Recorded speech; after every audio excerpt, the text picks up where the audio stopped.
to accept the answer before even knowing the question. That is what religious belief is. Nuri Shabaka, Ursa Ma'adara. Knowledge is infinite, therefore evolution is inevitable. Peace.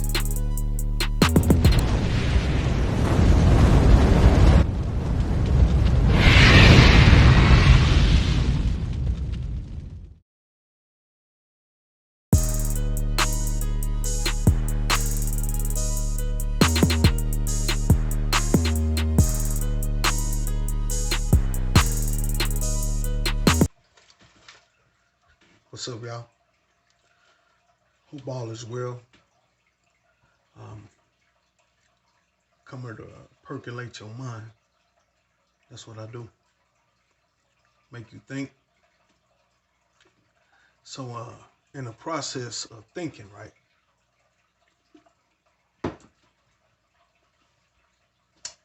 There we go. I was thinking about in the biblical narrative how, people go to hell and stuff like that. So I was thinking about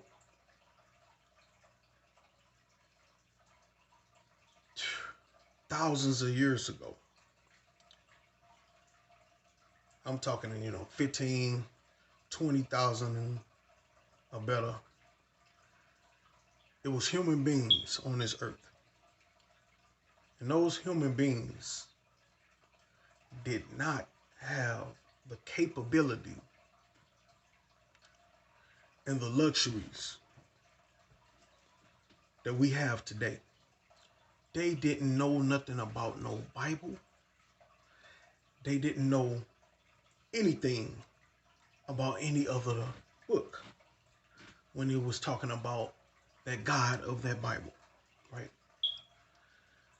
Now, these people had no way of knowing about the attributes that come along with the God of the Bible.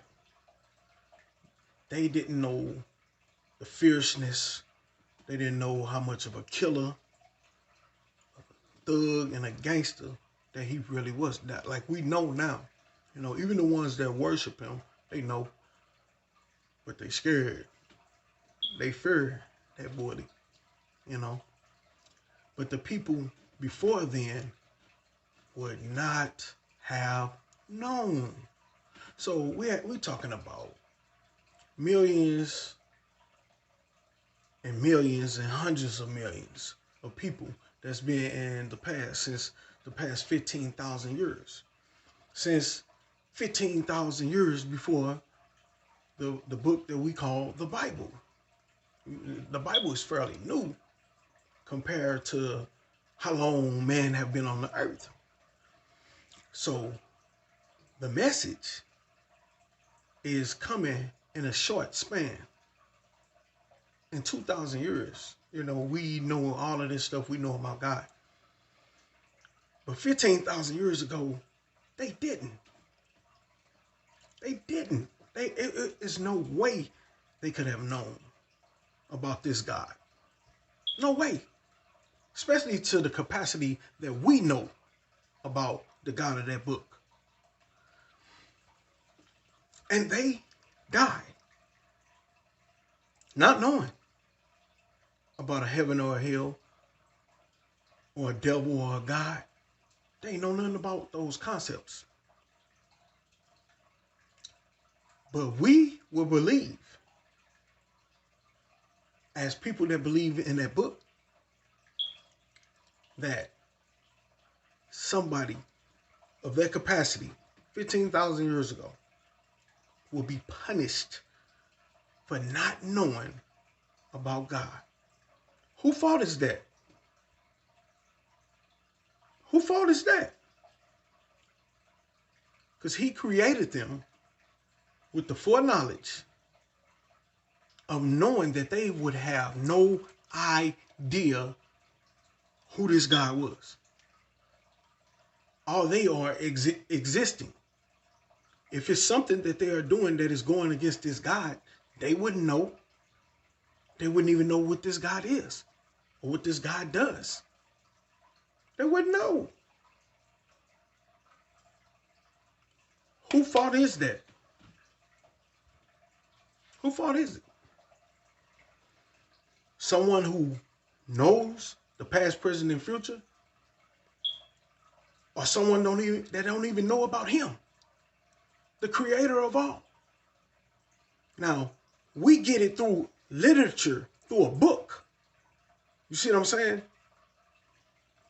If the God of that book is real, we wouldn't need that book. Because 15,000 years ago, he could have just came right to someone in the flesh. They write it down. They talk about it. Cool. Then he come back and let them know. Yeah, that was me. Yeah. All of that stuff that they wrote, yeah, that's me. That's me. Yeah. You know, and walking on water. Come on, man. You know that's me. Somebody died. Psh, don't worry about it. Lay these hands on you, you know. Come forth. You know how I do. You know. Yeah, that's me in that book. 15,000 years ago, they ain't had that capability of knowing. We know it now because thousands of years of studying that book and the God of that book, people were able to get an understanding on what that book probably was talking about. But ain't no God told them. Because if he told them, all he had to do right now is come down and say, yeah, that's how you Pentecostals, the way y'all worshiping God, yeah, you know, Baptists, the way y'all worshiping me, nah, we ain't gonna have that. Episcopalian, Church of God in Christ, Catholics, and the list go on and on. Which one is right? Because all of them think they right. Every last one of them.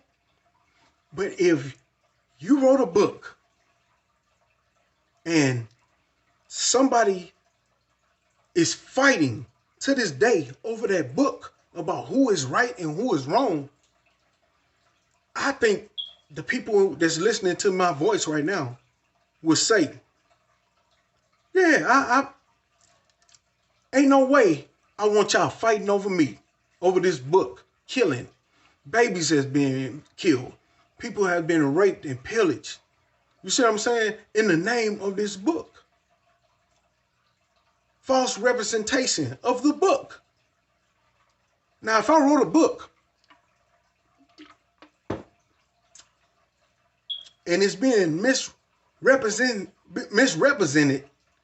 then the first thing I'm going to do is step forth and say, no, this is how you're supposed to represent my book. This is how you're supposed to represent it. It's coming from me.